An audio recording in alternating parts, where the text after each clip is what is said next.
museum. We're going to have a great tour afterwards. And before we begin all the proceedings, I would like to ask everybody to please stand for a pledge of allegiance to the flag. I pledge allegiance to the flag of the United States of America and to the republic for which it stands, one nation, under God, indivisible, with liberty and justice for all. Thank you, everyone. Again, thanks for the sheet metal workers. For those of you not as familiar with the trades as most of us are here in this room, we have 40 facilities around the state to train our registered apprentices in every discipline and every craft in the construction industry. Today's theme is about opportunity pipelines. We're very proud in the building trades, as we should be, for the training that we provide to our members.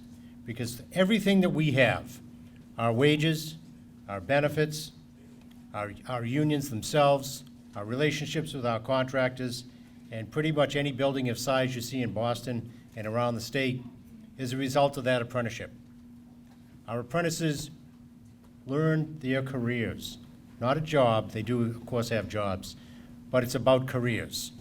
And through the strength of the apprenticeship programs, and they vary depending on trade in length and duration and how long those go on, but they all come out as skilled tradesmen and women. They're the best of the best. And I say that without any exaggeration.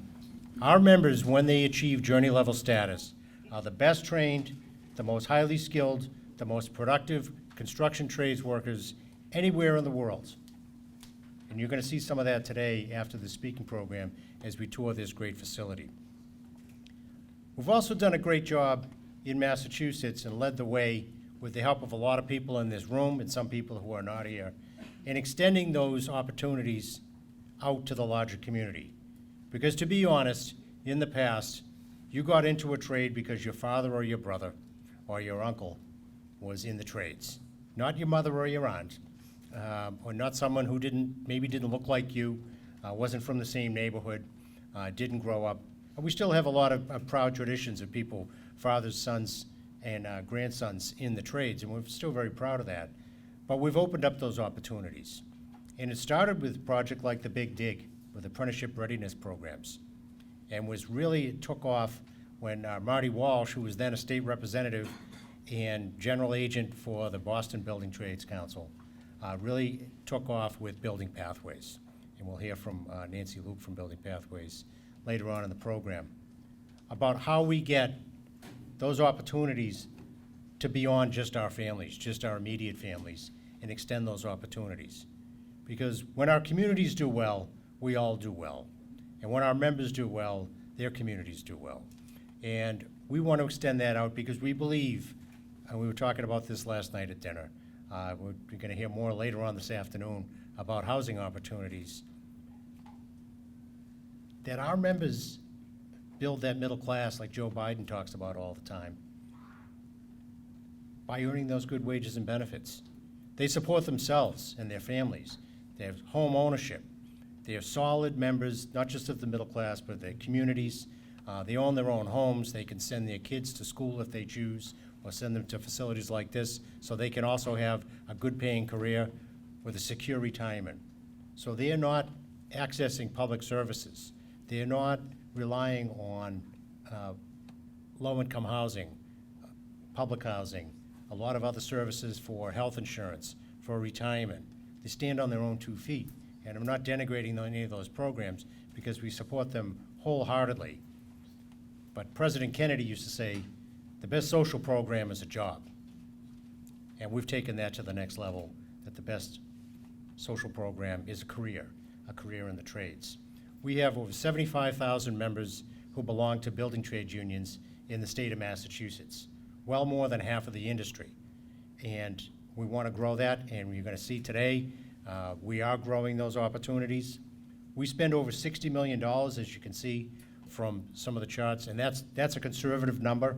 I think the number's closer to 70 million, but I don't want somebody out there saying, oh, Callahan's blowing smoke, saying that they're really making up numbers. We survey our local unions, and that's what we can account for. Not everybody, and this is to all of you out there who don't send me all the information. We need the accurate information in there, but it's at least $60 million to train those apprentices at our 40 facilities around the state. We have relationships with over 3,500 union signatory contractors. They're our partners.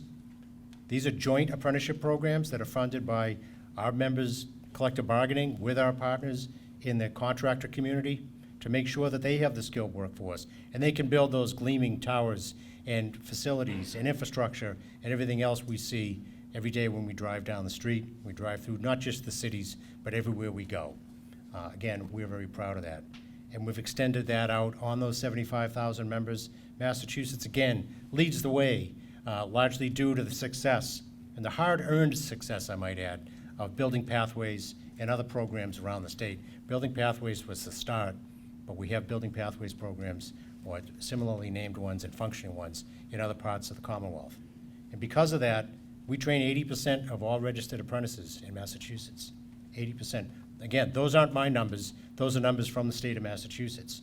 And I know we just updated them, and I believe it's 92% of all women in the trades in Massachusetts in registered apprenticeship programs are in union registered apprenticeship programs. And people of color, it's 86%. I think we had the numbers are going to be flashing up, and you have them all in your program here. Again, we're very proud of that. We're continuing to grow. We want to expand those opportunities, and you're going to hear more about that today. So welcome, and it's my pleasure to introduce a product of a lot of those programs, someone who I'm proud to call a sister and becoming a close friend, Shamia Turner, who's a business rep for Sheet Metal Workers right here, Sheet Metal Workers Local 17, and a graduate of the Building Pathways program and a journey level sheet metal worker. Shamia?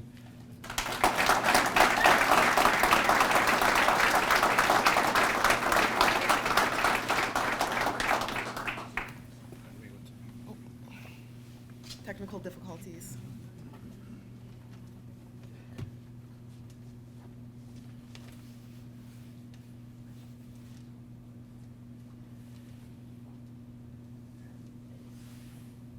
There you go. Thank you. Good morning. Good morning.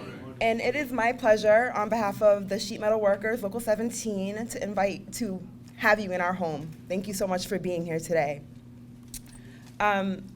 So my name is Shamia Turner, and I stand before you as the business development representative of this local.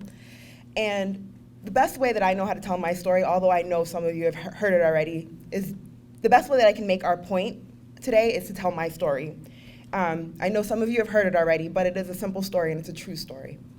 So I'm a little bit odd in the way that I've always known that I want to work in construction since I was a little girl, like 12 years old. And unfortunately, I went to a high school, it was a good high school, that pushed college. So I thought that meant that I want to be an architecture student, but by the time I graduated high school, I really didn't want to go to college. So I took a year off, and I built houses for Habitat for Humanity down in Florida, and that changed my life. It gave me a hands-on experience and entry into a construction future. Unfortunately, by the time that I made my way back up to Boston, I was looking for a way to get on a construction site, but I didn't know anything about the unions. And so every time that I asked, how do I get in one of those high-rise buildings, somebody would tell me to go work in an office. And usually I would be putting in my application with non-union construction programs, and that was their answer to me. So I was very lucky when I found the Building Pathways program. I have an aunt who always wants to make sure that her nieces and nephews have jobs, and so she's always on the forefront of what's going on in the city, what kind of opportunities are available. And so she found the Building Pathways program, and she relayed that information to me. And I went to an information session, and honestly, I felt like I had won the lottery. I was like, the path was very clear. I was like, this is exactly where I want to be going. At the time, I was 25 years old. I was a bartender and a server, actually getting pretty scared because I couldn't make ends meet. I was really living paycheck to paycheck. I didn't know what a retirement plan was. I didn't have health insurance.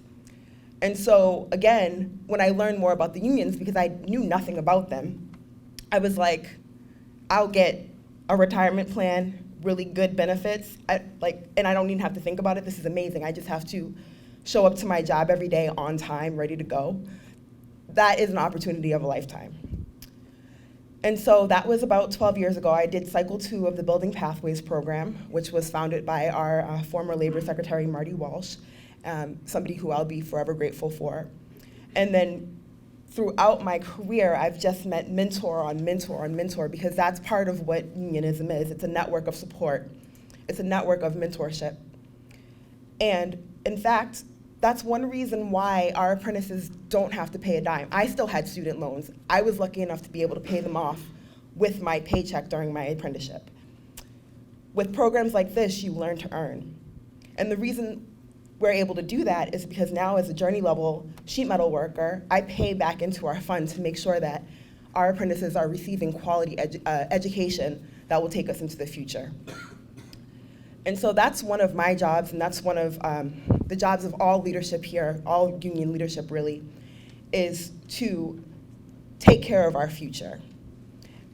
And so I'm really excited that it's not just about what a union apprenticeship program can provide. We're also taking care of our future in terms of how we're leaving this planet. And a lot of the money coming from the Biden administration right now is about making sure that we have environmentally friendly jobs. We're updating so that we can take ourselves into the future in a sustainable way. So with the Inflation Reduction Act, all the tax credits that are attached to that, and great union standards, as well as the bipartisan infrastructure law, we're gonna see a lot of work coming our way. And the best education you can get, the best craftsmanship that you can get is by using registered apprenticeship programs and the journey people that come out of these programs. So thank you so much for letting me share my story and making that point, and thank you all for being supportive. Have a great day.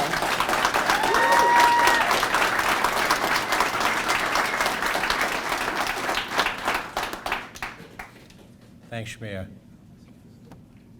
Our next speaker is also a graduate of the Building Pathways program.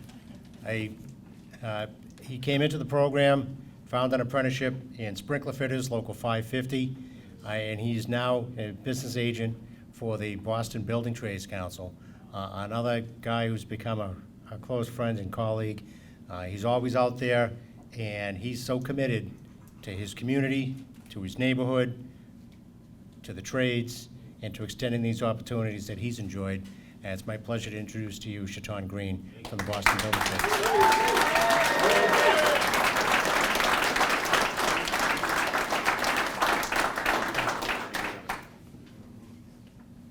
Hey, I don't know how to make it look so easy, but I try.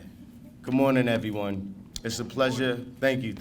It's a pleasure to speak before you this morning, and also a pleasure to share the stage with such great, amazing people. My name is Chaton Green. I'm a Cycle 5 Building Pathways pre-apprenticeship graduate. I'm a proud 10-year UA Local 550 member and licensed journeyman. Today, I am honored to stand here as the new BA business agent for the Boston Building Trades Union, and I'm happy and grateful to represent over 35,000 union members across our local union trades.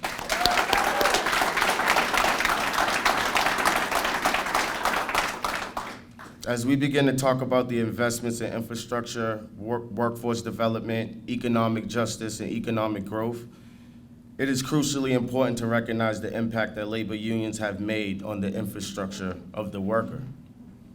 By first recognizing the worker as more than just a worker, but the greatest asset to any job or company.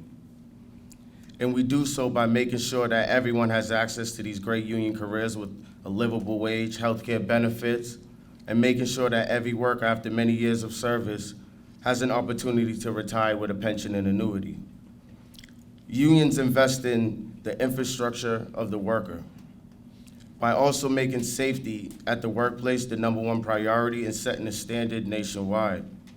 The right to stop work if a task or conditions are unsafe, because the unions fought for the right to bargain collectively. Investing in tuition-free education, training, and professional growth by way of registered apprenticeships is the way to building the strongest, smartest, and safest workforce. The right to organize is the right to give someone economic stability. These values are human values setting people up to succeed on site, in school, at home, in your community. That is the Union way. Growing up in Boston, I went to Madison Park and then went on to Bunker Hill and eventually dropped out. I graduated Madison Park in 2005.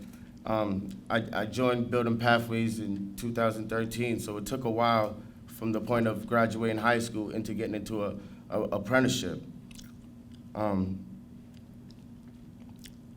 You know, I tried my best not to succumb to my environment, but eventually landing in trouble.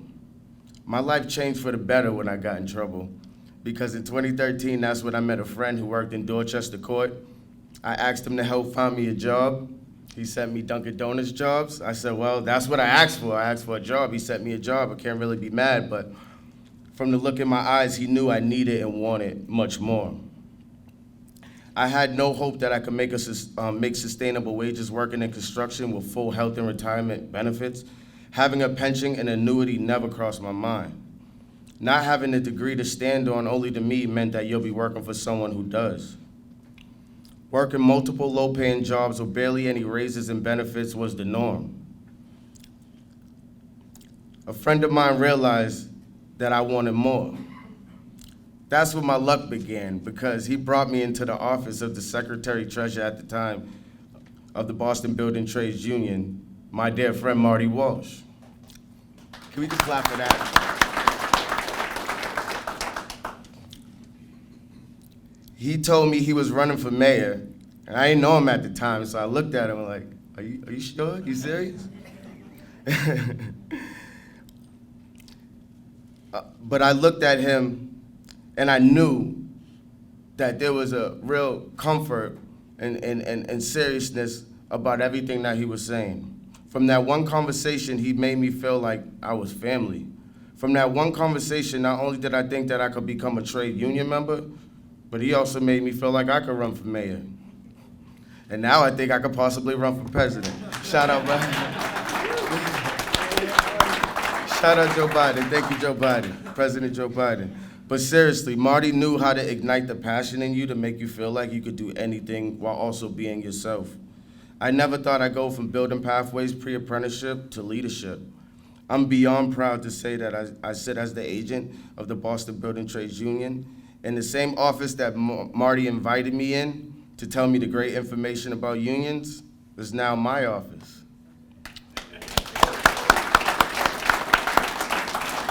Which everyone knows I don't use the word my, so that means our office. Everyone's invited. I have the same ability to affect lives as he did mine. I aspire to help people the way he has for me and so many.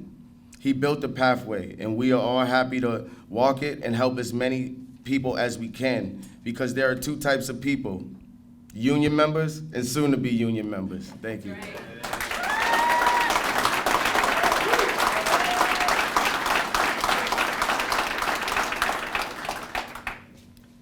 Thanks, Shaton. I think you can see where we're going with this. This story's going to be repeated a couple of times today. But Shaton, you mentioned passion. Our next speaker is full of that. He's got an overabundance of it. I first met Sean McGarvey, I think it was in 2005, when he became Secretary-Treasurer for the North America's Building Trades Unions under our very own Ed Sullivan from Boston, from the elevator constructors, who was General President of NABTU at the time, then called the Building and Construction Trades Department. Short time later, in 2012, Sean was elected President of North America's Building Trades Unions. And before that, he's from the great city of brotherly love in Philadelphia. He's a member of the International Union of Painters and Allied Trades since 1981. He's worked the work, he's walked the walk, and you're going to hear him talk the talk. He drives us. He's got a passion that's unmatched about apprenticeship, about opportunities, about our industry, about our country. I won't say any more because I can't top what you're about to hear. It's my pleasure to introduce to you the President of North America's Building Trades Unions, Sean McGarvey.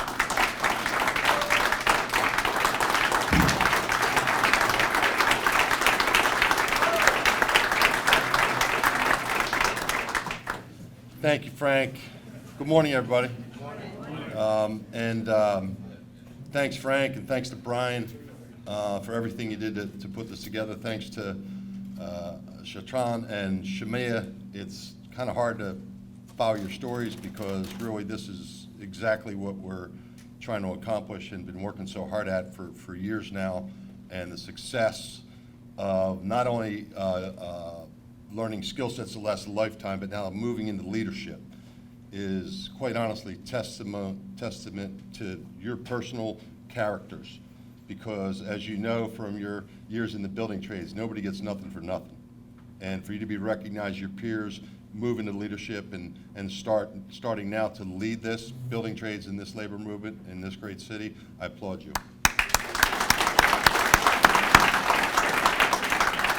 I want to thank Local 17, Business Manager Bobby Butler, for hosting the entire training staff.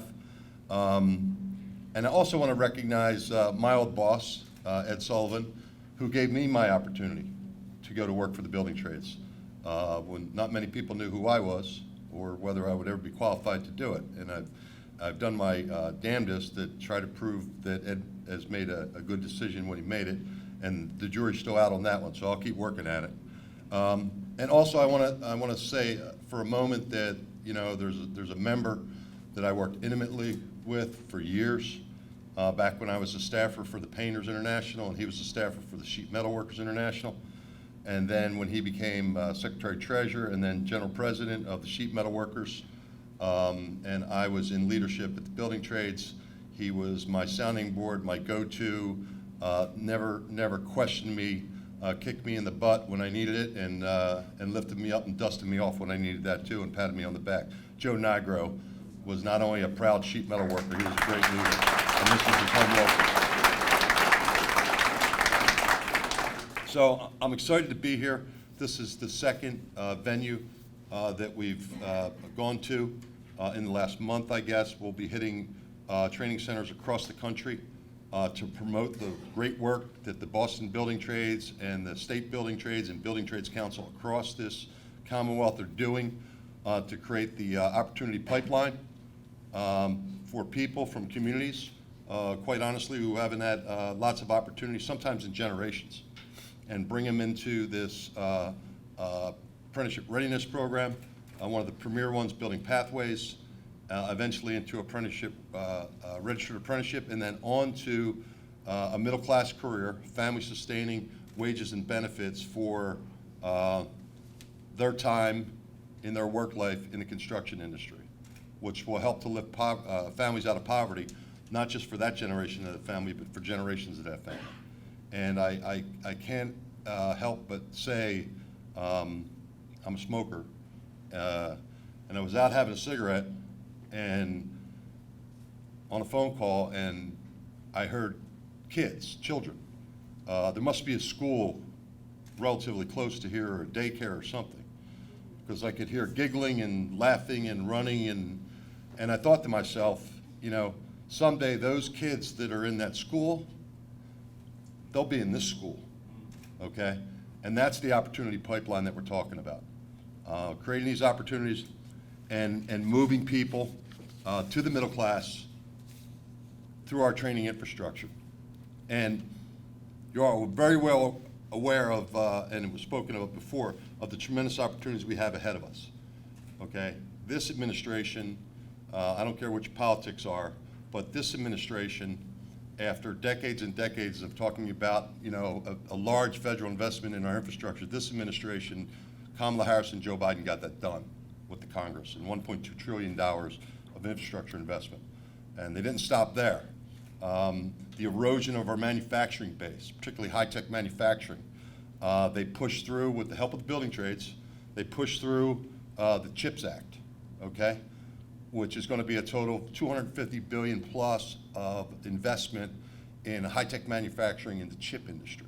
So we don't get caught up like we did in COVID with supply chains where you couldn't buy anything because we didn't have access to chips. Okay, then the last one they got done was the Inflation Act, okay, which is really a climate bill, which is going to help us move from old fossil fuels that we enjoy the work in the building trades, to newer, greener technologies. And the best part about that bill, besides saving the climate, is it has labor protections in it. It has Davis-Bacon prevailing wages, it has apprenticeship utilization, okay? Joe Biden and Kamala Harris got that done. When you add the investments that are being made in infrastructure from states, counties, and cities, and then some private-public partnership, we're talking about $4 trillion worth of work over the next 10 to 15 years.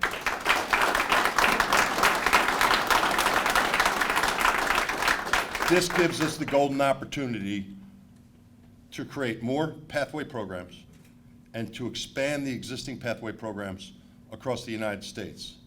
Currently, we have in excess of 200 building pathway programs going across the United States. We're on target to graduate 7,000 people this year through our pathway programs across the United States, and setting higher targets and totals for the years to follow as the money starts to come out and starts to get deployed and construction actually starts, so we have actual jobs to send people when we bring them through apprenticeship readiness and into registered apprenticeship. In the building trades, we do not train people for jobs that don't exist, okay? We're market driven, we follow the market. When the needs are there, just like any business, we ramp up, and when the market goes down a little bit, we level off till it goes up again. So the opportunities that are coming our way are incredible, and you've taken advantage of relationships in this city and this state, in particular, the work you've done at Suffolk Downs and the Encore Casino project, and working with, contractors like KB Mac, okay, are shining examples of how we transparently, intentionally work together, public policymakers, okay, private industry, and the building trades to create the pipeline of work opportunities for our contractors, our existing members, and our new members, okay, to get trained in those skill sets that last a lifetime and securely place them in the middle class. In the trades, we've been doing this work for a long time. You've heard in Boston it's been going on for a long time. But it's never actually been studied, our impact. And I know I stand in front of a lot of crowds and I make a lot of pretty bold statements about the organization that I'm privileged to work for and the work that building trades councils across the United States and Canada do. And I can tell you that I got together with my board and I said, we need to know. We need to know that we're talking about something that's really happening on the scale that we say it's happening. Or if it's not, we need to make changes. And we commissioned a study. And it's the first study of its kind in the construction industry, and it studies the entire construction industry when it comes to DEI. And I said to the board, when they approved it, it was very expensive, I said, this is either gonna be pretty good news, or bad news. And we as leaders have to deal with whatever this study tells us, because it's a preeminent group, okay, of non-associated academic scholars who did the study. And I'm pleased to report that there's worth to my words, that what we've been talking about, what you just heard from the folks that spoke before me, this is what's happening across the United States. When it comes to the open shop, and I've seen the Massachusetts statistics on apprenticeship and women in the construction industry, that's pretty much the story across the United States. Okay, the open shop claims to be somewhere in the neighborhood of 80% of the construction market in the United States. That's not true, but that's what they claim.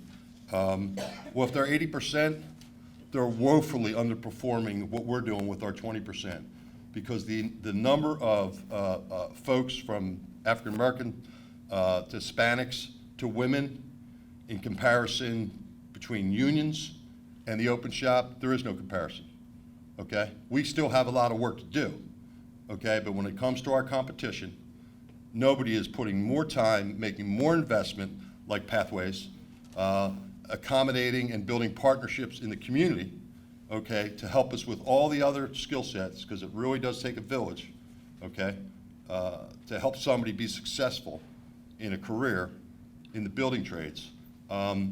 They can't touch us.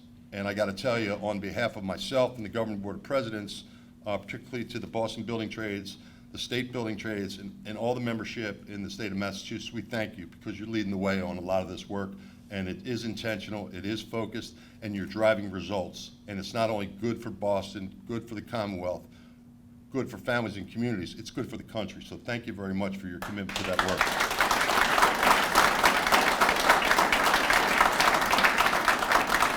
You know, we're targeted in these communities, communities of color, women, veterans, indigenous people, incarcerated or formerly incarcerated, justice involved. We're running these programs, you know, it got a little sidetracked during COVID, but it's since picked up. We're teaching multi-craft core curriculum, the curriculum we teach in our apprenticeship readiness programs, in the prison system in 5 states now, for people that are incarcerated, serving their debt to society, want to have a change and an opportunity when they get out. And we have instructors who are like the instructors right here at Sheet Metal Workers Apprenticeship Training Local 17 that are going into the prison systems in these states and putting on these core craft curriculum classes to give these folks an opportunity. That's work that we're really proud of. You've seen a statistic on the work we've done with veterans. Okay, our Helmets to Hard Hats program is 20 years old now. It started in 2003. Ed Sullivan from right here in Boston started that veterans program when he was leader of the building trades. We've now moved 50,000 vets, okay, into the building trades through our Helmets to Hard Hats program.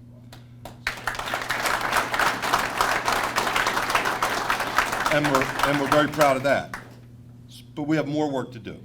And I can tell you we have issues that are maybe bigger than the building trades that we need to overcome, particularly when it comes to the people who are responsible in households for child care. In the rescue bill, many people in this room know that there was a provision in there for a child care tax credit that was a very popular and successful program. When they were proposing the Build Back Better legislation, which wound up being the Inflation Act, I can tell you that I spoke to Senator Schumer and I said, you know, whatever you do in that next bill, we need to make permanent that child care tax credit. Because we have a crisis in this country right now, exacerbated by COVID, and that's affordable, accessible, quality child care. And Senator Schumer, unfortunately at the time, told me, Sean, that would be $1 trillion on its own over the next 10 years, and it's not going to happen. So we went to our Women's Committee, and we said, what could we do?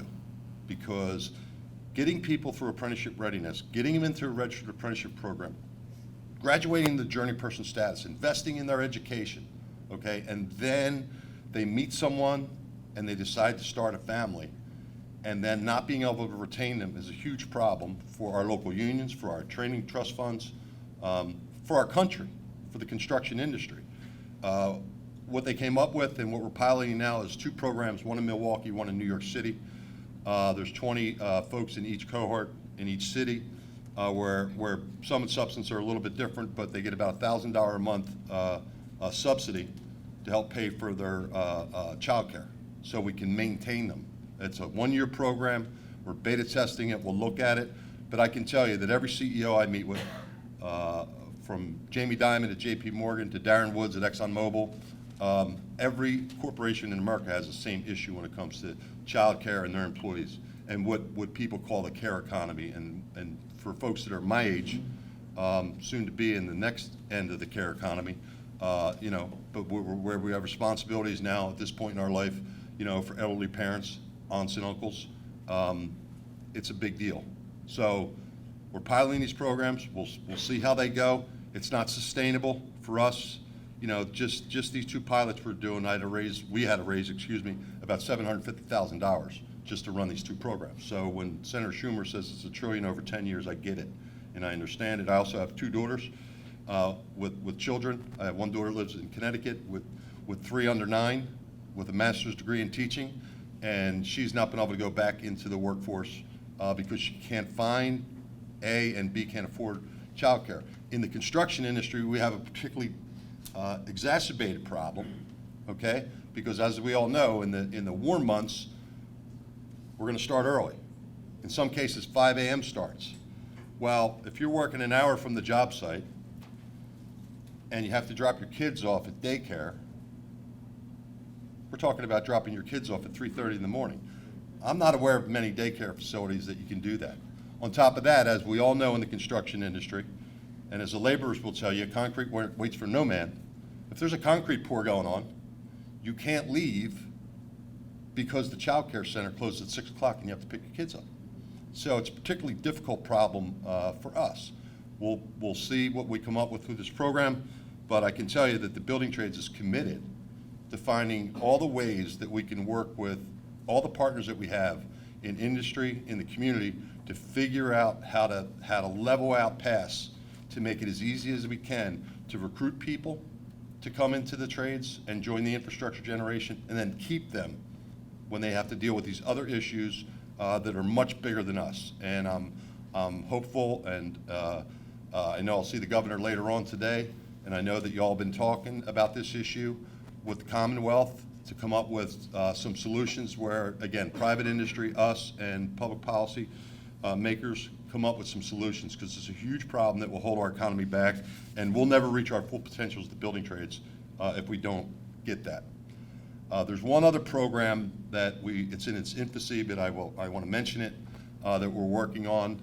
We started with the GSA, and it's an interesting idea that my team came up with, and that is when you diversify the workforce, when you get out on construction sites, they're not always the premier construction sites in the world.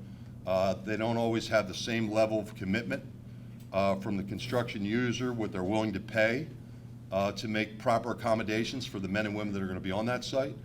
And sometimes it comes down to culture. And everybody in this building, I'm sure every sheet metal worker knows what a LEED certified building is, because it's a large part of what you do. So this program we're looking at, it doesn't have an acronym or a name yet, is kind of LEED certified construction project, okay, where there are certain criteria that you will meet as a construction owner that we'll negotiate right in POAs, that there will be clean facilities, separate facilities for men and women on that construction site. There will be running water. There will be all the things that, believe it or not, in 2023 don't happen on construction sites. There will be a decorum. There will be a code of conduct to be conducted by the owner, by the contractor and the contractor reps, and us and our members, if you're going to be on that construction site. And there will be penalties if you break that code of conduct, okay? We believe that we are the premier labor organization in the world. We believe that we produce the most highly skilled, the safest, the most qualified craft workers in the world. I not only believe it, I know it's true. And we are going to set the example for the entire construction industry, okay, as we move into the next phase for the infrastructure generation, to let those folks that are coming in, there's a place for them, they are welcome, they're going to feel safe, and part of that brotherhood and sisterhood, not only in the training center, but on the job site. And that is work that I'm hopeful that will form committee from some councils around the country. I'm sure we'll have representation from Massachusetts, some of the great ideas that are already being implemented. And we're going to go, we're not just going to talk about what do you think about this program. We're going to say this is the price of poker. This is the expectations of the unionized crafts. This is the way we want construction sites to operate. This is the commitment that you have to make as a construction owner if you want to do business with us. Because if one thing's coming out of this $4 trillion investment over the last 10 years, and I say this to my staff, sometimes they cringe a little bit, but all of a sudden we're the pretty girl at the dance, okay? People want to talk to us, people want to hear from us, people want to take advantage of what we have, and what we have is the most fantastic workforce development operation known to man, our registered apprenticeship system. Well, there's some prerequisites for you to access that. And treating us with respect and dignity, and all of us treating ourselves with respect and dignity on job sites through a LEED type program is something that we're going to strive for, and I can promise you that, you know, come hell or high water, I get run out of office, we're going to get that done. So I just want to close and just tell you that these programs, as you heard, the work that you do, the leadership of the building trades, the training staff, I mean, changes lives. You are in the life-changing business, okay? Your impact, you hear these stories, your impact on families by helping to create the opportunities to work themselves into a career in the unionized crafts and secure their place in the middle class? You're talking about families, in some cases, for generations and generations who haven't had an opportunity. And I can tell you, at this point in my career, I'm proud of a whole lot of work that we do in the building trades, because we do a whole lot of great work. I'm more proud of that work and the lives that you're all changing through building pathways in our apprenticeship readiness system across the United States than anything else I'm doing. So thank you from the bottom of my heart for the work that you're doing.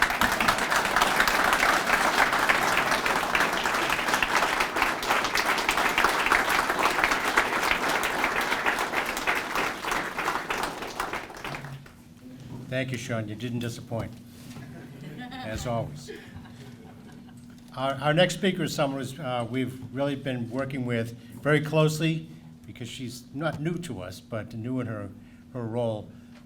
She comes to us previously working in the Walsh administration at City Hall, and the Patrick administration at the State House, and then with the Business Roundtable with a focus on apprenticeship. We've had many conversations, and we were just talking, this was the first time she's been at this one, and we've had a lot of conversations about her goal is to get to every single apprenticeship facility in Massachusetts, and we're gonna make that happen. She's been at quite a few of them already. So it's my pleasure to introduce someone who has a focus on what we're talking about here today. She has larger responsibilities as the new Secretary of Labor and Workforce Development in Massachusetts. She's got a great boss, who some of us are gonna see this afternoon, and Sean referenced, who's committed as well. And it's my pleasure to introduce to you the Secretary of Labor and Workforce Development for the Commonwealth of Massachusetts, Lauren Jones.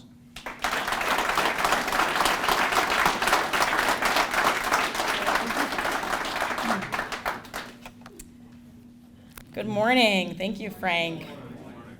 I really appreciate the opportunity to join everyone here today, but I appreciate Frank for the opportunity, and great to be here at this facility. So thank you, Bob, for hosting, and welcome to Massachusetts, Sean, and I appreciate your remarks and your vision that you're doing nationally, and spending time here in Massachusetts as well, so we appreciate that. Since day one of taking office, you may have heard that Governor Healy has been pretty bullish with her fierce desire to compete as we invest in Massachusetts today, but also as we think about our future. Massachusetts has a history of being of the first public school, the first transit system, and fast forward to 2023, the first in the nation with a climate chief focused on positioning Massachusetts as we think about our climate resilience, our readiness, and innovation. And over the years, Massachusetts' creativity and innovation pays off. We've seen that with more shovels in the ground, more development underway, PLAs approved, and topping off ceremonies to celebrate. And we're in these unique times where we have to meet this moment and with a once-in-a-lifetime opportunity to pursue even more wins for the Commonwealth. And I know that Governor Healy, Lieutenant Governor Driscoll, and secretaries across the cabinet, myself included, are enthusiastic to compete for the billions of dollars that Sean spoke about. These federal dollars are so crucial as we think about the infrastructure, our climate, our economic development projects that we can see happen here in the Commonwealth, from the Inflation Reduction Act to pursuing CHIPS and so much more. And so we're so excited to be able to roll up our sleeves and do just that. But we know that it's a collective effort, and we look forward to partnering with labor as part of Team Massachusetts in pursuit of every dollar that we can benefit for the Commonwealth. We also know that workforce development must be a key ingredient to build the Commonwealth's future success. From vocational technical schools to pre-apprenticeship programs like the Building Pathways program to registered apprenticeship, we are positioned to build a growing pipeline of workers here in Massachusetts.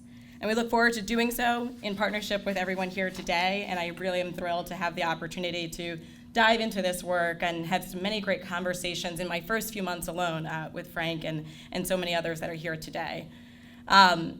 It's important to me as I also think about the work ahead, thinking about team, the spirit of collaboration, right? For me, it was a priority to think about who's in my team within the Executive Office of Labor and Workforce Development, and who can be an extension of my team to the communities that I reach. We cannot support our workers and build a strong workforce without this sense of collaboration. I think Governor Healy, Lieutenant Governor Driscoll share in this with me, and want to make sure that the tools that we have in our toolbox are readily available for our partners in the community. And for me, that meant a person. And so I'm thrilled to make sure that everyone in this room knows of a person that is helping me in this community. I want to just point out Brian Norton, who has joined our team. He's only a few weeks underway, but he's serving as labor advisor, and that means a partner to everyone here in this room. So if you don't know Brian from his past, please get to know Brian today, and certainly moving forward. We had the chance to work together under the Walsh administration, and he's hit the ground running, and I'm thrilled to have him on our team. But I know that I can't stand here giving remarks with the trades without talking about registered apprenticeship. It's the theme for today, and I'm thrilled. But I also know I'm preaching to the choir. And I think we can all emphasize how valuable registered apprenticeship is to help pave the way for so many meaningful careers. We could hear firsthand from Shamia and Shatan your personal stories attest to how valuable apprenticeship can be, and the more opportunities that are on the horizon for so many more people, like the kids that you heard in the neighborhood.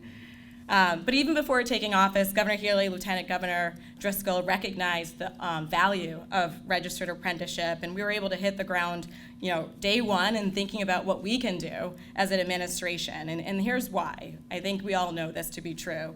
Registered apprenticeship provides the technical training for our rising talent to gain the skills they may not have been able to pursue or achieve or even think that they could.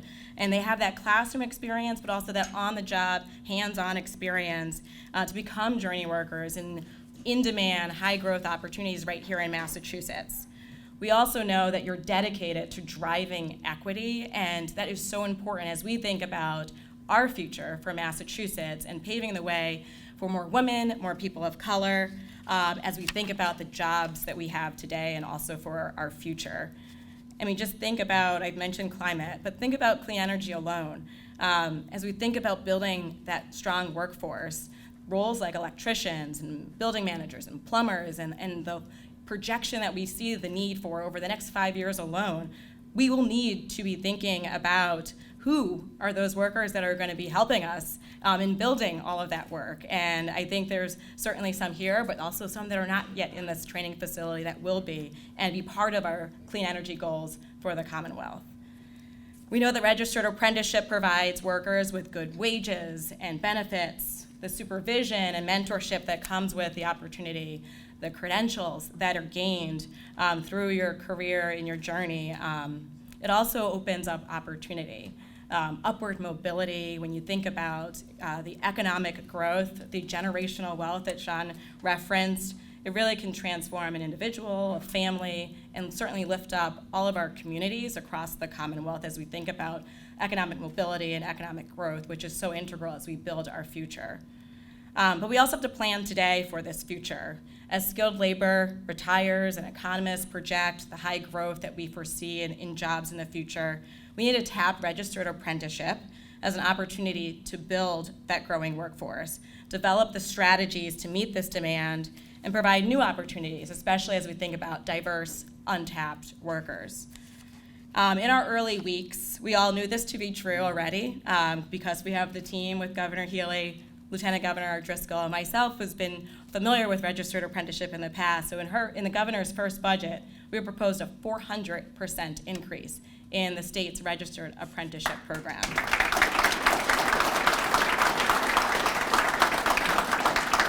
And we know that the building trades here are investing so much already with registered apprenticeship. I don't know if we can get there in our first budget, but we are certainly dedicated to pursuing increased funding in what we can do in state government in partnership with you. And I think a big part of that is the partnership that our team can provide, but also providing more than 1,000 apprenticeships in the next, registered apprenticeships in the next year, if we are able to get the support from our friends in the legislature to make this a reality, and also complement it by federal dollars that we hope to receive and even more opportunities that we will continue to pursue. As we aim to add more opportunities, especially bring in more women and people of color, we know that it's important to make sure that our workers feel that sense of belonging at the work site and the workplace. And that's why investments in our state's registered apprenticeship program will also boost partnerships with programs like Building Pathways to support diversity, equity, and inclusion. They've provided, and we hope to continue to provide, the consultation that's so important as we help to foster efforts to recruit, enroll, support, and bring more women and people of color into the trades. So we're really thrilled to be able to do that, Building Pathways with the building trades, and help with your pursuit in driving greater equity in your workforce. I can also appreciate firsthand what it takes to launch and manage a registered apprenticeship program. I know that the building trades, you guys have been up doing this for quite some time, but I had the opportunity to help get a registered apprenticeship program off the ground in Massachusetts in an expanded area. USDOL was one of the first funders of a program known as Apprenti, and I had the opportunity to bring that to Massachusetts, really trying to pave more opportunity for women, people of color, individuals with disabilities, veterans, and more to careers in tech, like cybersecurity, for example. But the hands-on, behind the scenes of what it takes to build a program, I understand. Thinking about recruiting your applicants, building the curriculum, ensuring the standards are in line and the program integrity is there, the supervisory capacity. And I even recall the paper process of ensuring every apprentice gets their ID cards. And I share all of this because we want to make sure that as we invest in growing our registered apprenticeship programs, that we also make it easy for doing business with our office, our Division of Apprentice Standards, the Executive Office of Labor and Workforce Development, so that you can do the bulk of your time, spend the bulk of your time supporting your apprentices and their future success. So in the coming months, our Division of Apprentice Standards will roll out enhanced services to streamline this process, including an expedited 48-hour apprentice ID card service and the ability to submit apprentice applications in a single step. We want to ensure, as we think about these new opportunities, enhanced services, that we are able to partner with labor, partner with the building trades, so that you have an opportunity to preview this, and that we can incorporate your feedback as we think about ways to continue to enhance doing business with you. We also want to make sure that registered apprenticeship programs can access the technical assistance needed to help you deliver your programs. So we will continue to offer this one-on-one technical assistance to apprenticeship programs. Regular training hours and guidance is always going to be available, and if you feel like you can't navigate the alphabet soup of government, know that Brian's also available as a resource in doing that as well. We just want to make sure that you can do your jobs and make sure that you have a partner in state government to make that easier. So we're thrilled to be working with you. We're just getting started and trying to make sure that we understand your needs and how we can translate that to making it easier for you to grow your programs and collaborate with us. So we look forward to even more to come. I think at the end of the day, throughout my career, I've recognized the value of collaboration. I think I've talked about it already, but I know that for me to be successful as Secretary of Labor and Workforce Development, I can't do it in a silo. I can't do it with just the governor's cabinet. I need to do it with partners in the community, including labor, business, academia, training partners, getting more job seekers coming in and looking for opportunities, working with our students and aspiring and inspiring them to pursue opportunities in the trade. So I look forward to being able to do that with you, and I look forward to also the tour later today and hearing from so many more speakers as we engage today. So I appreciate the opportunity to be here and look forward to more great work ahead. Thank you.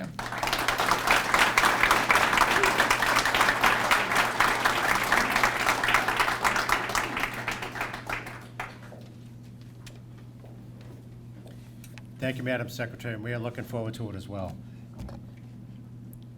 Our next speaker is someone I met a few years back, as she was one of the first business agents, a woman business agent from IBW Local 103.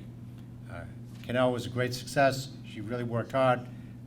She did a lot of great work as she came out of the tools, came up through the tools with the IBW. And then she left to go into business for herself. Now in a lot of other sectors of the labor movement, that's going to the other side. But as I mentioned earlier in the building trades, we work very closely with our contractor partners to finance facilities like this, to bid on projects, to chase jobs, and do a whole host of other things that we do in our communities and in our industry. Canal Broomstein went on to form KB Mac, an electrical contractor. She's having some great success, and we almost didn't have her here today because she's so busy getting work not just for her company, but for our members from IBW Local 103. So it's my pleasure to introduce to you our next speaker, Canal Broomstein, from the owner of KB Mac.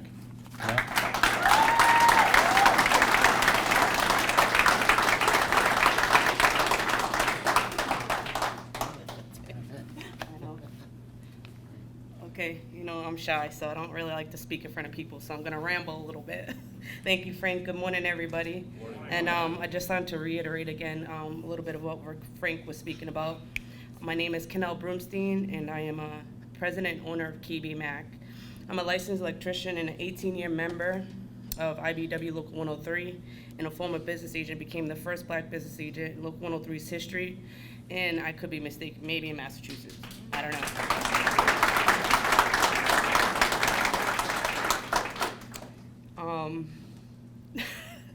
So KB Mac was recently established on June 14th, 2021. So we're coming up on our 2-year mark as a WMBE contractor. And with IBW and IBW Local 103 and NECA's DEI mentorship program, I was paired up with John McLaughlin and John Rudicus, of the owners of Sullivan and McLaughlin, aka Sully Mac. With their help in the mentorship program, it helped KB Mac with the back-end office work, assisting with estimating and project management, helping us through all the roadblocks that we may have occurred, whether it be open, engaging conversations with our general contractors, in places and spaces where oftentimes it's hard for newer contractors to be heard or seen.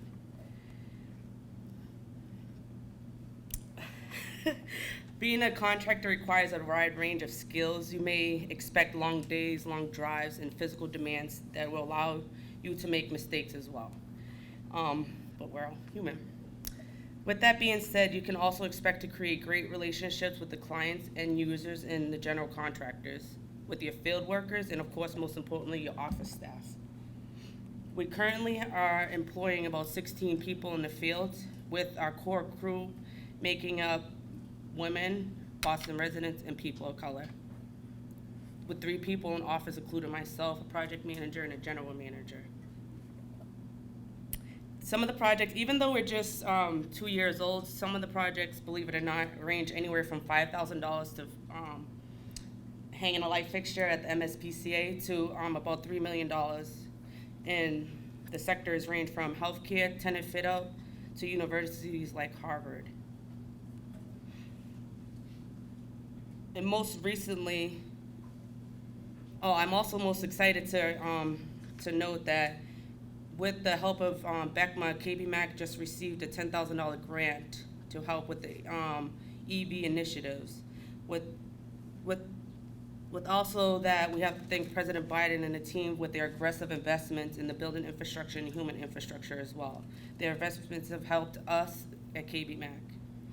Some of the things I want to talk about most importantly, as a new contractor, we also forget that the load that we have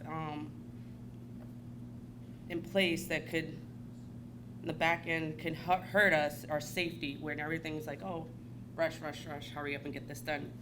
So with the skill-trained apprentices and the skill-trained journeymen, which come from the IBW and the JTC, we're able to come out of the JTC with the most up-to-date state-of-the-art training from OSHA 10 cards, OSHA 30s, first aid, and CPR training, hoisting and rigging.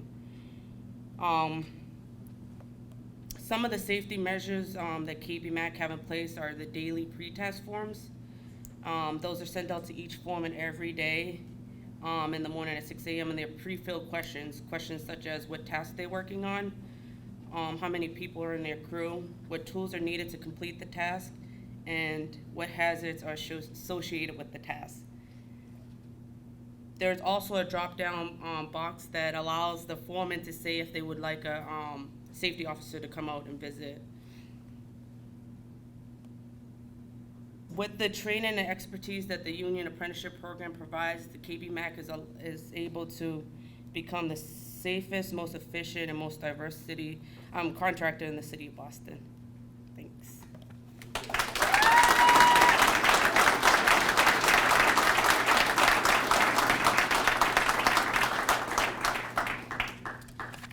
Thanks, Canal. It's been a while. It's great to see you in person again. Our next speaker is someone who's overseeing a project that has been flashed on the board, has been talked about a bit in the previous speakers, and you're going to hear more about it throughout the program. But someone we've worked with and known for a long time is Tom O'Brien. Tom O'Brien's with HYM Investments, and they are overseeing, along with John Moriarty, the development of Suffolk Downs, a project that has not just a development. It's been mentioned many, many times by the Secretary, by President McGarvey, and by others. This is about literally building a community. It's going to be like a new neighborhood. It's going to have, I don't want to use your whole speech here, Tom, but you get public transportation, you've got housing, you've got offices, hotel space. It's a new neighborhood for the city of Boston. And it's a great opportunity. But we've baked in a lot of the philosophies that you've heard today on daycare for our workforce, on building pathways, on opportunities, on apprenticeship, on good wages and benefits, housing. Everything's all wrapped up in this one project. I think it's going to be a big billboard for us for years to come. And it's a long-term opportunity which allows our graduates of building pathways to complete their apprenticeship programs. They'll become journey-level workers maybe on this one job. We do need, it has been mentioned by President McGarvey, we need to know what the work situation is going to be, because we try to project out 3, 4, 5, even 10 years in advance before we take people in, because as I've said for many years, I'm not doing you a favor if I take you into an apprenticeship program and say, by the way, sit at home by the phone and wait for us to call when we have a job if we don't have a job for you. I didn't do you a favor by taking you in. We need to have those work opportunities, not just to progress through the program, but so you can enjoy the careers and everything we've been talking about today. But one of the gentlemen who's been at the forefront of this, a great partner, a great business partner for us, and someone who truly believes. It's my pleasure to introduce Tom O'Brien from HYM.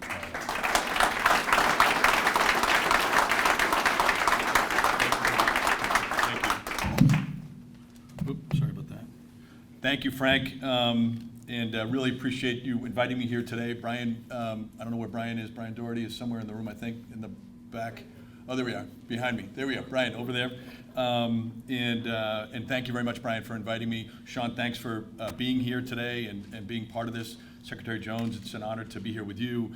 I can't start, though, without just saying how humbling it is, honestly, to be here with you, Shamia, and with you, Shaitan, as you guys told your personal story. As I say, it is humbling to witness your tenacity, your stick-to-itiveness, your toughness, quite frankly, to overcome and to put yourself on a great path for all the work that you're doing. So thank you for everything that you're doing here for all of us.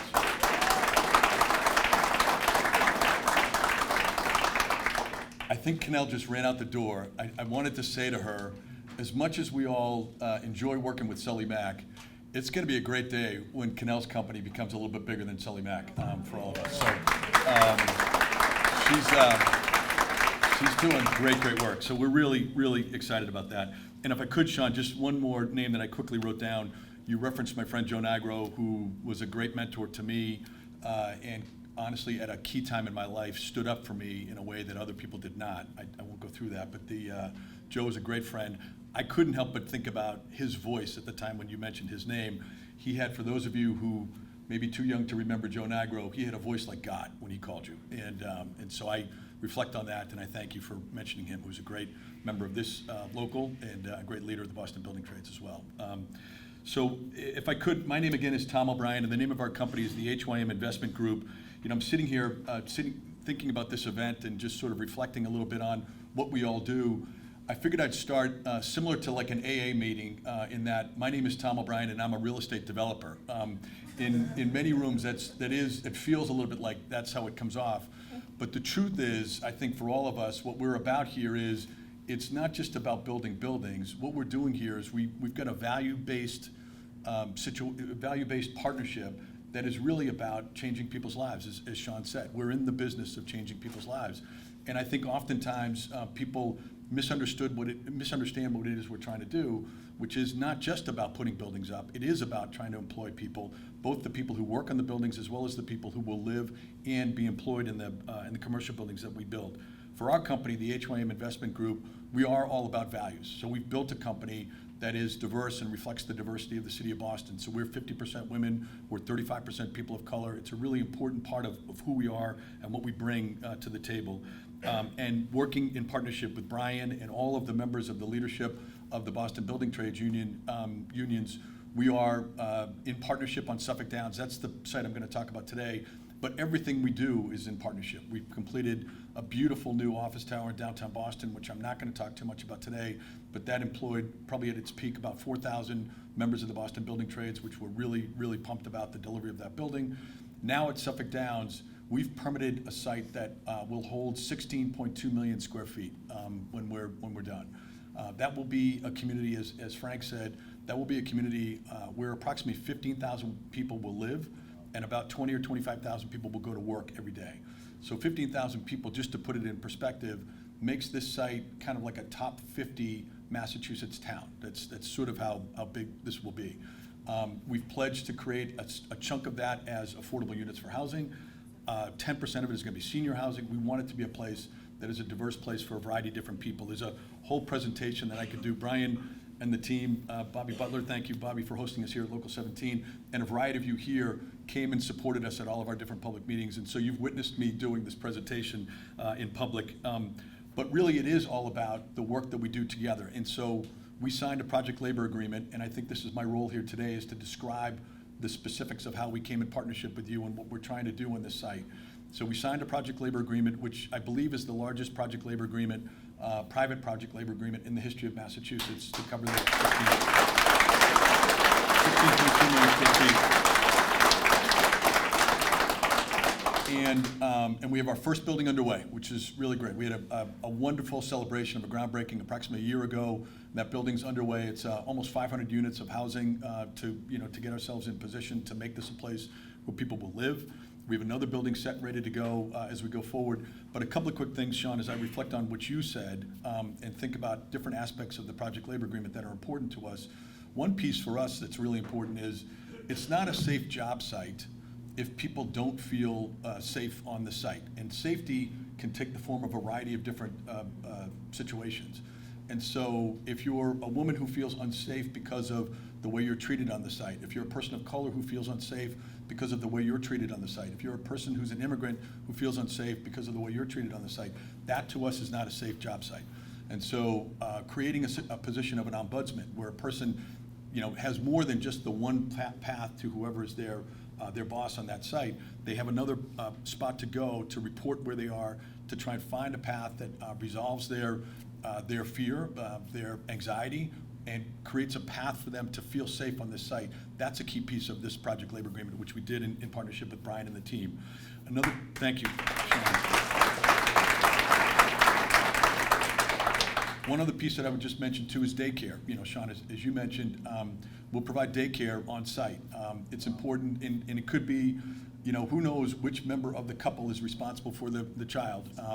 And it could be that child needs to be dropped off at an odd hour. I reflect on it and think about how difficult it must be for a parent to wake a child up at 3:30 in the morning or 4 o'clock in the morning, right? So that's a different topic for us to talk about. But that parent should at least have predictability for where that child can be taken care of and where they can go. So daycare on site is another aspect of this project labor agreement that we did with Brian and all the leaders of the building trade. So thank you again to all of you for that. We work in partnership with John Moriarty, who Frank mentioned, general contractor in town. There are great general contractors. In this particular instance, we worked there are great general contractors in Boston, many of them, but in this particular instance, we love doing the work we do with John and his team, Chris Brown and all those folks there, They're a really great forward-looking bunch of people, and I know a longtime partner with the building trades, and they share our sense of values and what it is we're trying to do. So again, as we say, we're underway. If I could just mention two other quick things that are important, I think, for this morning. We have another project coming, and we're going to need your help. We've been designated by the BPDA to redevelop a site called P3. P3 is an almost 8-acre parcel located in Roxbury, right across from the police headquarters. All of us in this room have driven by that parcel for probably 60 years, and it's been empty, right, Shaitan? And honestly, we should all be ashamed at the fact that this has been empty for this long. We have a proposal and a great partnership with a group of people in which we'll build home ownership. The community of Roxbury needs home ownership. The community was left out of, communities across the country, communities of color, were left out of the opportunity to own homes in the build-up after World War II. And we're going to create home ownership for people of color. We're going to create an opportunity for people to build wealth, for families to build wealth, and we're going to need your help on this project. It's going to be a city-changing project. We're excited to work with everybody in this room to make that one happen. And if I could just mention one other quick thing, I can't help but just think about reflecting on this today. You know, Sean and others have mentioned President Biden. There's sort of sometimes a movement afoot. I'm a Democrat, and I've been a Democrat all my life. My parents are Democrats, my grandparents have been Democrats, and there's a movement sometimes among some elected officials to talk a lot about policy. Fortunately, today you're going to meet the governor and you're going to meet the lieutenant governor. Sean, thank you for doing that. And I think as Secretary Jones would say, they are all about getting things done. In fact, the lieutenant governor loves to say that she's from the wing of the Democratic Party, which is about getting things done. And I think, quite frankly, we need to really band together at this point in time, and we need to get things done. There are transportation projects in Massachusetts, respectfully, that are not ready to go to take advantage of the federal funds that are available. So we need to work together politically to get transportation projects like the I-90 exchange done. We need to get the exchange between the red line and the blue line done. All those pieces, those are all pieces that we can work on together, and this is a great coalition in this room to make sure that it happens. I can't let my time go without saying that. Thank you to Brian and to all the members of the building trades leadership who've been helping us get these projects done, and look forward to doing more work with you in the future. Thanks, everybody.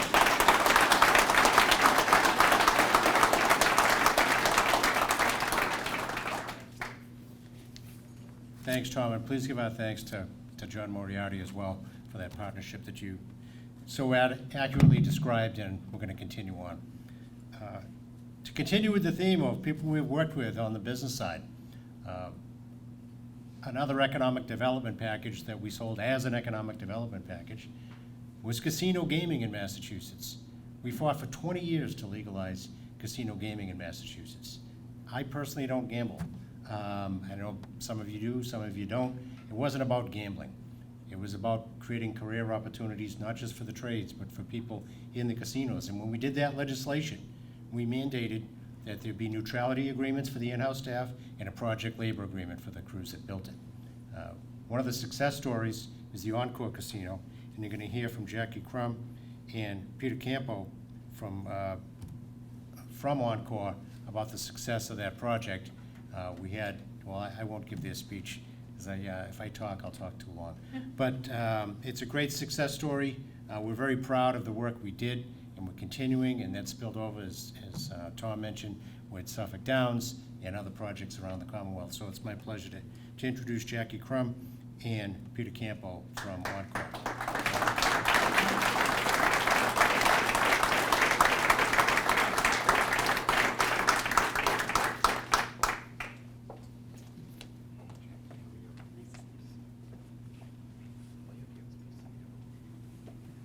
Good morning, and thank you for having us here. Thank you for that introduction.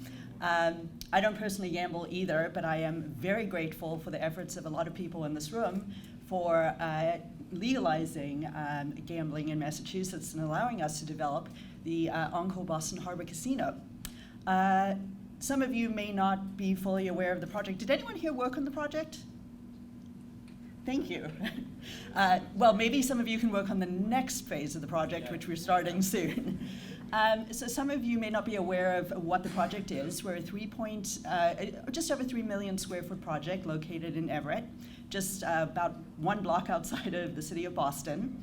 And we were fortunate enough to receive, after a very contentious battle with Suffolk Downs, which has apparently turned out really well for Suffolk Downs, the gaming license to develop Encore Boston Harbor in 2014.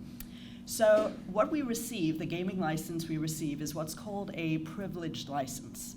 And as part of that, the Gaming Commission immediately said, you need to develop a fully baked construction plan and demonstrate to us how you're going to use women, minority, and veteran-owned businesses, as well as we want goals for workforce development. These goals turned out to be really important. As we all know, accountability matters, and it doesn't happen organically. So when I had to stand up every single quarter in front of the Gaming Commission and report back on our goals and where we were and what we'd achieved and how we were going to get to what we said we were going to do, that really mattered. So we came up with the goals, and I turned it over to my colleague, Peter Campo, who was leading the construction efforts, and he said, are you crazy? And I said, no, we agreed to these goals. We'll just report out. You go do your part of it, and I'll report out.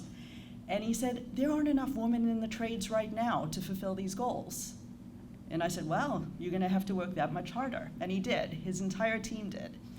And we had a very enterprising young woman who worked with us. Her name was Jenny Peterson.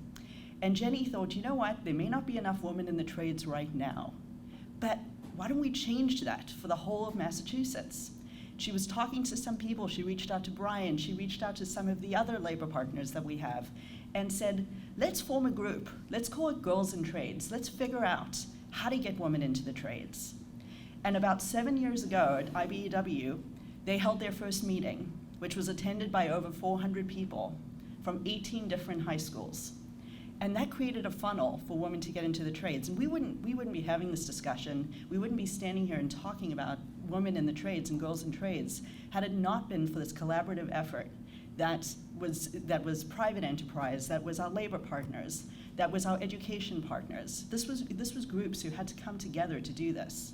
It's been a model that is looked at across the country.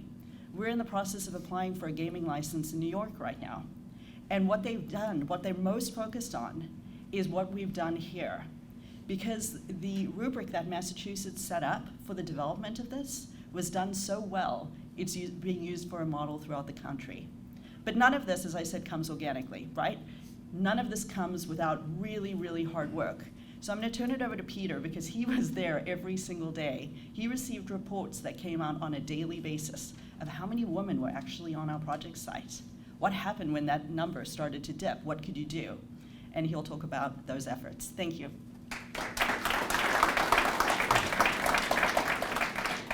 First off, I want to thank you for the opportunity to speak with all of you. Second off, I wish I was nearly as good as Tom O'Brien at remembering everybody's name, because very impressive, Tom. I can't tell you, first off, I just want to congratulate you, because if you sat in this room 25 years ago, this room would have looked entirely different. And the work that you have done in diversity and workforce development is outstanding. And yes, we had success at the casino, but we only had that success because of all the work that all of you did. It has made a huge difference. It took a tremendous amount of effort on our part.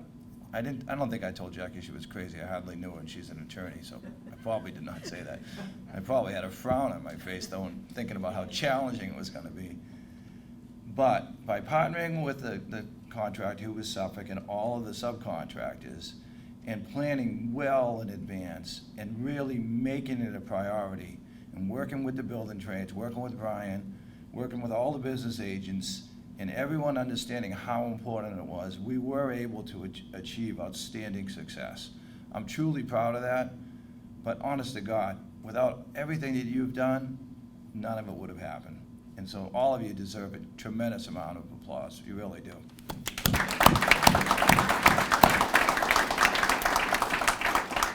I would also like to just talk about the project itself for just a minute. One of the things that just never gets talked about is the level of quality. So I've been fortunate enough, I thought I was retiring, by the way, when I finished this one, but I was fortunate enough to be asked to stay on. So I now run the facilities, which is under the umbrella of IBEW, for those of you not aware of that, which is great. And so for the last 3.5 years, almost 3.5 years, do you know how many quality problems I've had as a result of construction? Does anyone know? 0.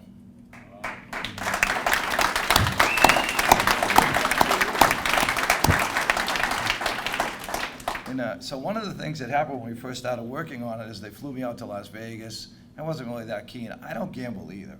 It makes no sense to me. Okay? They flew me out to Las Vegas, and they were really concerned about our ability to build a project of this size in the greater Boston area, because we had never built a casino of this size or any single project of this size. And one of the things, and they were all concerned, and I'm thinking, and I've been blessed. I've worked all over the country and I've worked overseas. I can tell you for a fact, the finest craftsman in the world, from my personal experience, which is pretty vast, is right here. Right here.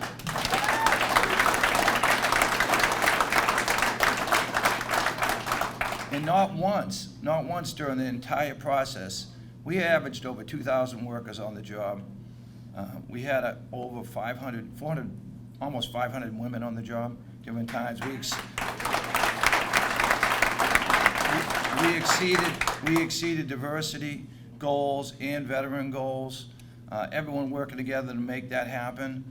And we had an extremely safe job site for a project that size. We had running water. We had restrooms for men and women. The project was immaculate and the quality was outstanding. So that's what can happen when we all come together. And I just think it was a tremendous effort. I want to thank all of you. So,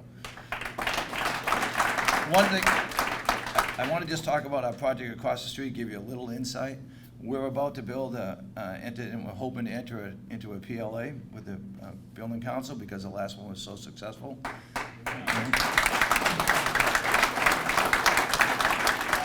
And I need to get this. I need to get this moved before Mr. O'Brien gets his projects going, because I need the workforce. But it's only a $400 million entertainment center. We're planning to build a theater. We're planning to build a poker room, comedy club, sports book, and a really large nightclub across the street, along with a bridge that crosses Broadway. We've received tremendous support from the trade so far. That's really helpful. We really appreciate it.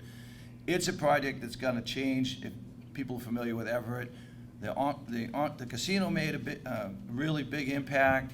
We've got more work to do in the neighborhood. It's going to really enhance the neighborhood, and we totally appreciate the support we've been getting from everyone. So thank you very much.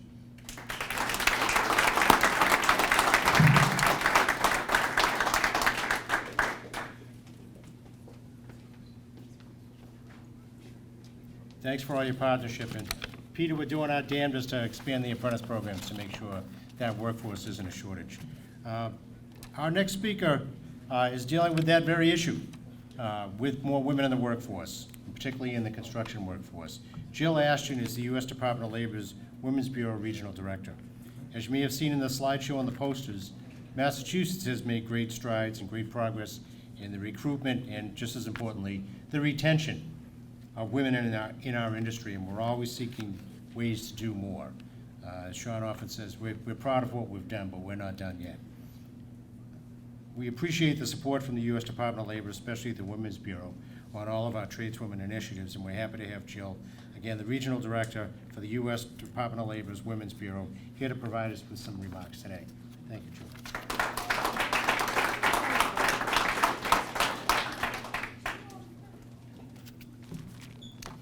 Good morning. Good morning. I love that. It feels like I'm in church. So my name is Jill Ashton. I serve as the Regional Administrator for the U.S. Department of Labor Women's Bureau. I know that we're running a little bit behind, so my goal today is to introduce myself, to talk about the work of the Women's Bureau, and to invite you to follow up with myself, my colleagues, the Women's Bureau later on. The other reason that I'll try to shorten my remarks is because many of the things that I'm hoping to say have been communicated already, and we're so grateful for that. I think the other thing that I want to emphasize is that I just really appreciate the themes around teamwork and how do we get things done. We need to bring more people to the table, and so I'm excited to be able to be here in partnership with you to achieve that. So we've talked a lot today about the investments that the Biden-Harris administration is making We at the Department of Labor work with other federal agencies to center equity in implementation of these investments. And we know that we have, in this moment, a unique opportunity. We really truly have a collective responsibility to act and to act quickly. And in order to do that, we want to coordinate and be smart about our investments. So the Women's Bureau is a small, we say small but mighty agency within the Department of Labor.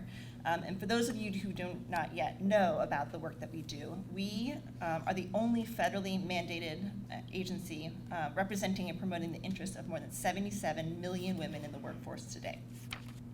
So in addition to our national office staff out of DC, we do also have regional office staff. So I represent the Northeast region. The Northeast region includes all of the New England states, New York, New Jersey, and the US Virgin Islands, which is a nice gig. We have 3 key strategies with which we do our work. The first relates to quantitative research, evidence-based policy analysis. The second is around grant making, and the third is around education and outreach. We have a few top priorities, and those include creating opportunities for women to enter and to stay in high-paying, good-quality jobs, while also raising wages and the quality of jobs most often held by women. The second is around reducing the impact of caregiving responsibilities on women's labor force participation by expanding access to paid leave and affordable child and elder care, which we've heard about today already. We also want to ensure that all women workers know about and exercise their rights. This is so important. It doesn't serve us well if women move into a job but then do not stay because their rights are not protected. And then finally, eliminating pay discrimination and gender-based violence and harassment and discrimination in the workplace.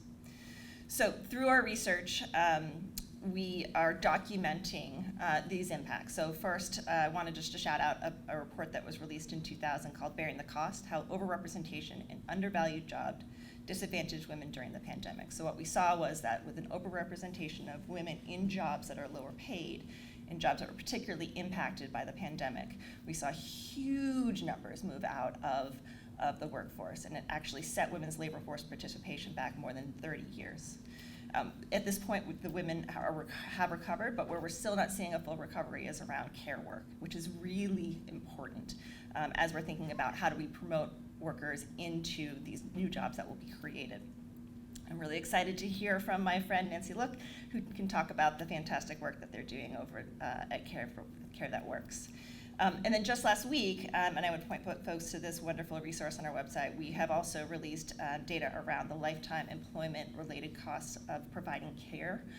This, of course, is important for women because women have traditionally provided care. But what we're seeing, and what we've heard today, and I'm so proud of this, is that we have men involved in care work as well now, both providing care to elders as well as to their young children. And I think that there's also the shift in a relationship that families have with each other, which is interesting to consider as we're thinking about the labor force participation. So a few things, again, I'm going to try to be quick here because many of these points have been made, but a few other statistics that I'd like to share. So I grew up in Massachusetts. I live in central Massachusetts now. I am deeply proud of Massachusetts and the way that we lead. You might have seen earlier that the number of women that participate in apprenticeship is about 10%. Nationally, it's 4%. So definitely we have more work to do. Excited that Massachusetts is leading the way, looking to amplify the work that we're doing in Massachusetts across our regions. The one thing that I didn't actually mention about my team at the Women's Bureau is that in addition to the work that I'm doing in the Northeast, I have colleagues in other regions. So I encourage you, or for folks who have relationships in other regions, it would be really fantastic if we're able to connect my colleagues to the efforts that are taking place in other areas of our country. The other thing that I wanted to emphasize is that, as this work is being done, we are, again, grateful for the opportunity to do it in partnership with organizations that have a shared commitment to equity. We know that a union advantage is real for women, and this is so exciting because prior to coming into this role, I served as the executive director at the Massachusetts Commission on the Status of Women, and I led a coalition that helped to see the Equal Pay Act passed in Massachusetts in 2016. Part of that legislation was a first in the nation ban on salary history. And this, for me, was so exciting because I knew that that would have immediate impact for women in terms of their salary. being able to come over to the Women's Bureau and think about real concrete strategies and ways that we can break down barriers for women's equity was truly a fantastic opportunity. To be able to work with unions such as yourselves, recognizing that on average, workers that represented by unions earn 22% more than those in non-union jobs. This translates into hundreds of thousands of dollars over the course of a career and is really meaningful for women and their families.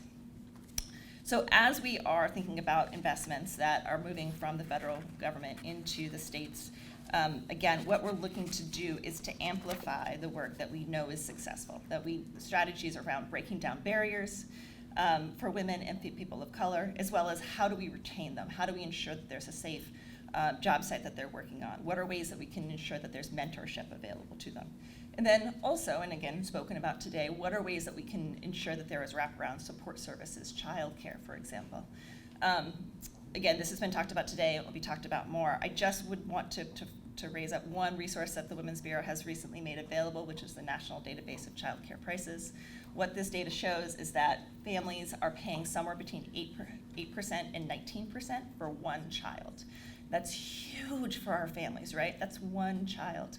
And in Massachusetts, we have the highest rates of childcare, some of the highest rates of childcare. So of the 12 most expensive counties in the country, 4 of them are in eastern Massachusetts. So what are the ways, again, that we can address this need around ensuring that families have safe, affordable, quality childcare, and how can we create sustainable opportunities for our workers. So just the last thing that I'll leave you with is, again, excited to be able to be here today, want to think with you about how we can really bring all of our resources to the table, and how do we take the best practices and key lessons learned in the work that each of us do to ensure equity in the workplace and access to good, well-paying jobs. So thank you so very much. Hope to speak with you again soon.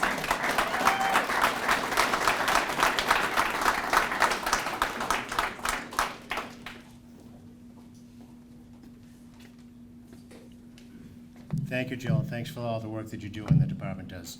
Our next speaker is someone who's doing a lot of this work really on the ground. She's got some big shoes to fill today. I know Mary Vogel couldn't be here as well. We're happy to have you here, Nancy, but Mary's name wasn't mentioned. I had the pleasure to work with Mary for many, many years in a number of capacities, and she's really been, she's like the Energizer Bunny sometimes, isn't she, Nancy? But no slouch herself is Nancy Luke. She brings an energy, a commitment, and the skills to make this work really happen. Some of the results that we see on these charts and in the speeches and right here in the audience are a result of Nancy's work. So Nancy Luke, the Deputy Director for Building Pathways.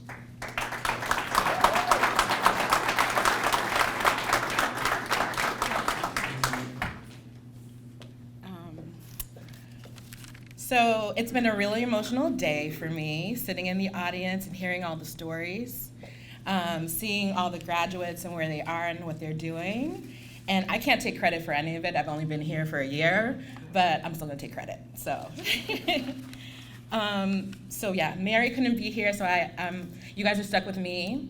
And anyone who knows me, energy feeds energy, so I'm not gonna speak from the front of the room. We're gonna be in this together, as we are a labor movement, so I appreciate y'all for being here. If you look up Building Pathways, and you look at our website, you'll see all the great things that people have been talking about, right? The Mass Girls in Trade Conference that went from 300 girls coming from all over Massachusetts to now 700 girls coming from all over Massachusetts. You'll see our work with our pre-apprenticeship program. You'll see our work with Tradeswomen Tuesdays, so that there's a space for women to meet and talk about what they're facing on the job site and help support each other. We just launched Rise Up, which is our Respectful Workplace curriculum, and are working with some of the contractors in this room to launch it in a real way, and working with some of the JATCs. So, and you'll also see work that we're doing with Care That Works, right? The work that we're doing to support folks and getting reliable childcare that you can trust, that you believe in, that will open non-traditional hours. To everyone's point, the average cost of childcare in Massachusetts is $24,000 per child. For if you work in the trades and you have to be on a job site by 5:36, that means you need someplace open that you can drop your child off. And so working with providers to be like, will you open early? Will you be that non-traditional hours? You know, it's a lot. We're doing a lot. We're trying to move it all in a real way so people can have long, life-sustaining careers. For us, it's not just about a job, it's about the career. None of this work is done in a silo. A lot of our partners have already spoken today, from the federal government, from elected officials, from the Department of Labor, from the Women's Bureau, our newest Secretary of Labor. Everyone, like anytime I've ever reached out for support, help, legislation, funding, can you write something that makes it beneficial for folks to outline what they're doing for childcare, outline what they're doing for DEI, outline what they're doing for bringing diversity into the trades, into the workforce, they're like, okay, let's see what we can do. So none of this is done in a silo. I will say I'm always looking for co-conspirators, and one of the greatest co-conspirators I have is the Greater Boston Building Trades Union, headed by Brian Doherty and Chetan Green. So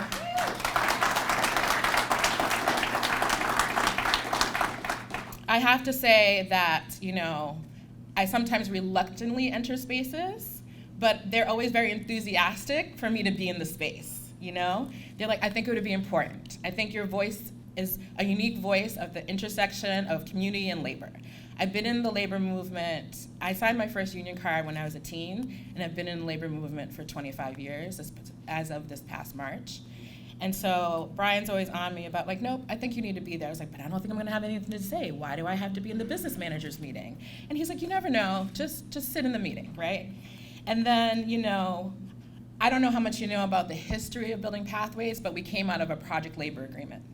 And so we know the importance of how much a PLA can shift the lives for folks. And so as contractors and developers are coming in and talking about the billions of dollars that they want to make off of the backs of Boston and the residents, Brian's like, well, what are you bringing for us in Boston, right? And then I'll text him in his meeting. I was like, I think I'm about to blow your meeting up right now. And he was like, never, say whatever you feel. And he'll let me have the space to say, like, you know, what are you doing for DEI? What are you doing for women? What are you doing for childcare? No, I want it explicitly written what you're gonna do to contribute to care that works, non-traditional hours, workforce development. It's not enough to say, we'll just put the standard language. And my favorite moment was a developer, like, we went back and forth for a little bit, and he finally relented and was like, just send me the language. Just send me the language that you want to do. So I think for me, in standing here as deputy director and seeing all the great work and seeing where we are and where we're going, it's like, I'm known for always having like ask of people. So I have ask of folks in the room.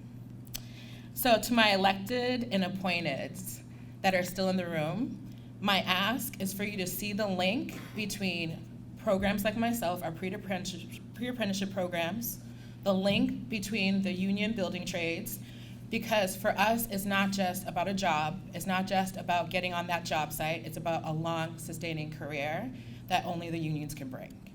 The protection of the unions, the pension, the benefits, everything. And so I encourage you and ask you to, and push you to keep working with us to make sure that that's the standard for Boston and Massachusetts. For the developers in the room that are still here and they're like great developers and have worked with us, I encourage you to support us in turning to your counterparts and forcing them to be held to the union standard. Because we know the difference, you spoke to the difference, and I've heard great things, nice to meet you. But now it's like, how do we get all of them to be held to this standard? So, anyone that's ever heard my speeches, know I always like to end with a chant. So it's a call response. So when I say, can we build? I need you to respond, let's build. Let's test it. You all ready? Can we build? Let's build. Can we build? Let's build. Let's build a path forward for all of those who want a career in the union building trades. Can we build? Let's build. Let's build a movement reflective of our communities where we build not only the skyline of Boston, but a city where families can thrive. Can we build? Let's build. Let's build a movement where all developers are held to the union standard of wages, benefits, a pension, and a union. Can we build? Let's build. Can we build? Let's build. Can we build? Let's build. Thank you.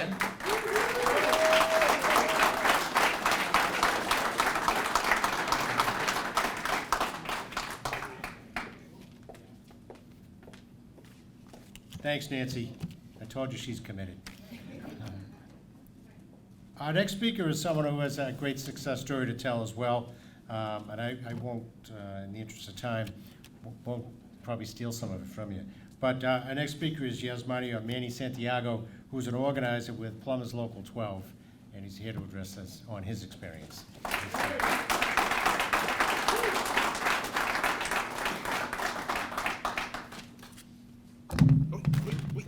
Wait. Going down. Still morning? Close to afternoon. Morning, everybody. So I'll be quick. I know that for the sake of time, I'd like to touch a couple things. Peter, he was up here. He spoke on not gambling. He builds casinos and doesn't gamble. Well, let me rephrase that for you. You do gamble and you're winning right now. You're going with unions. And not only that, you're changing lives. I just wanted to touch that. Yeah, we did it in time and all that good stuff. He says he hasn't had a call back. That's what we do. But at the end of the day, I just want to say that, you're also changing my community. I'm out here doing better. I hear that the need for daycare providing. And I just want to say that another thing the union provided for me was the ability to have my wife stay home due to the wages, the benefits, right? That's major in my life.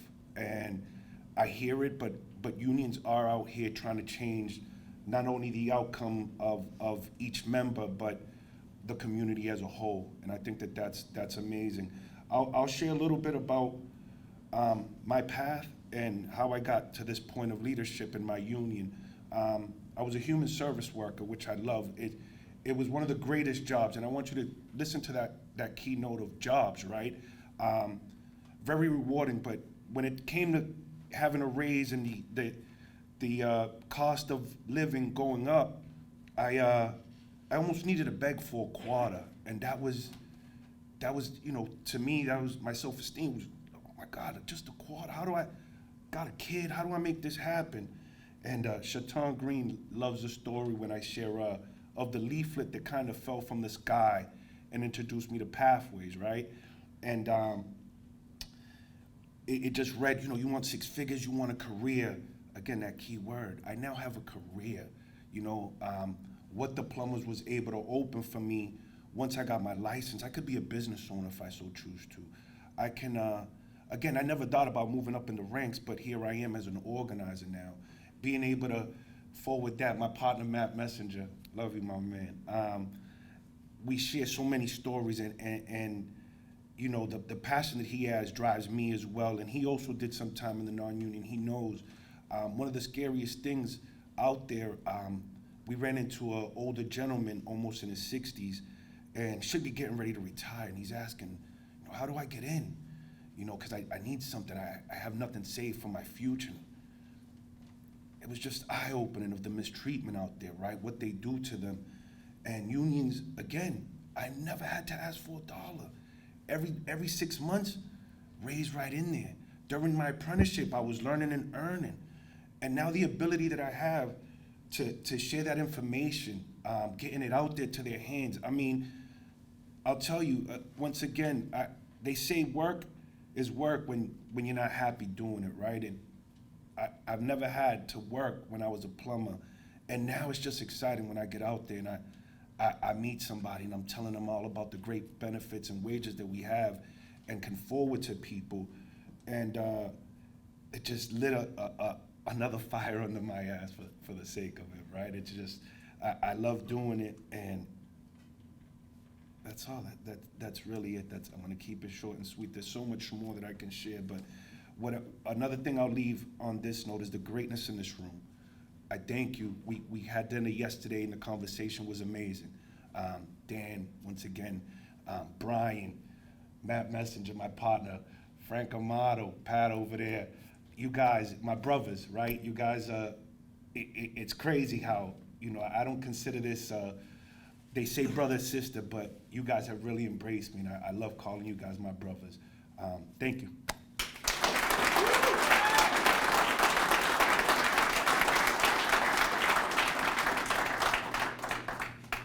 And thank you, Manny. Keep up the good work. Keep spreading the word. To wrap us up, is someone who I found out is here for her first time in Massachusetts today. She's a member of the Maryland House of Delegates. She's here to give us their perspectives from Trades Futures. It's my pleasure to introduce to you and give her a warm Massachusetts welcome to Melissa Wells.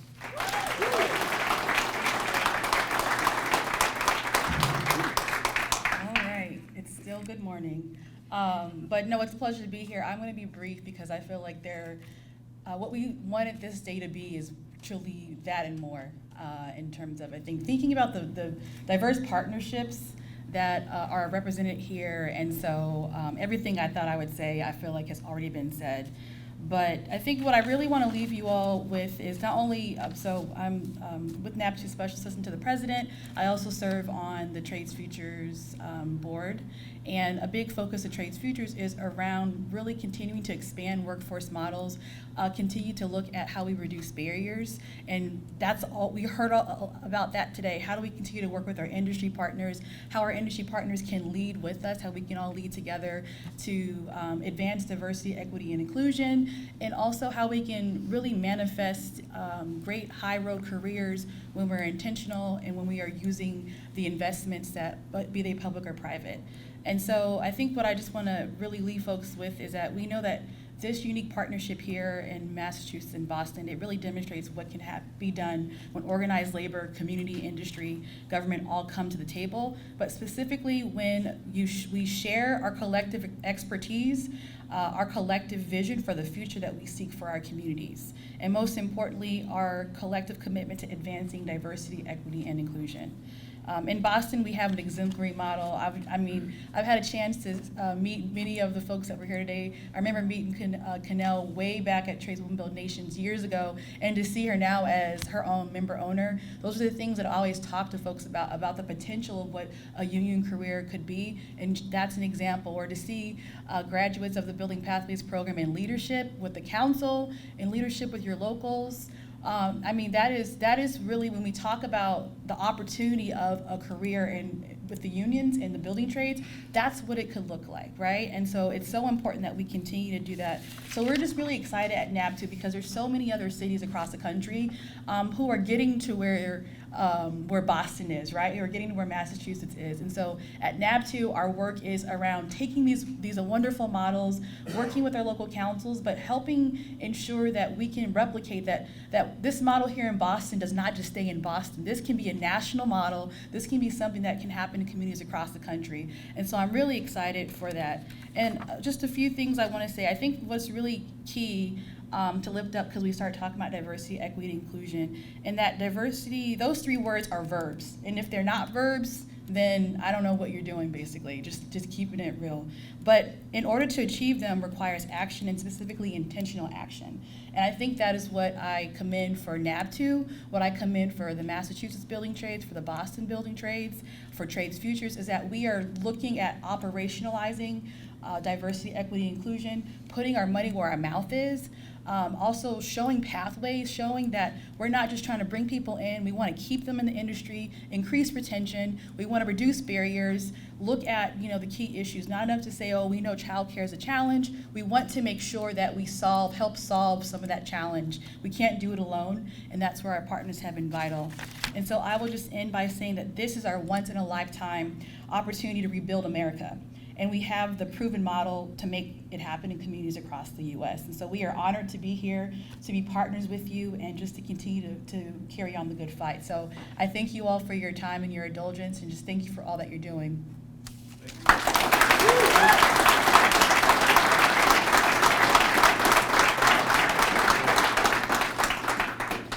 Thanks, Melissa, and thanks for all the work you do, and thanks everybody who was here, all the speakers and attendees. I'm just about to. You really want to thank John, because John said he didn't want to speak, so it got us out, we're a little bit over schedule. But for those of you who are able to, we're going to be sticking around. John's going to give a tour of the facility, and I highly encourage you, if you haven't been here, Madam Secretary, I know you said this is your first visit here. I hope you're able to do the tour and see the work that gets done with the apprentices right here in this facility. And his name was mentioned a couple of times. I'd be remiss if I didn't say it. Brian Doherty.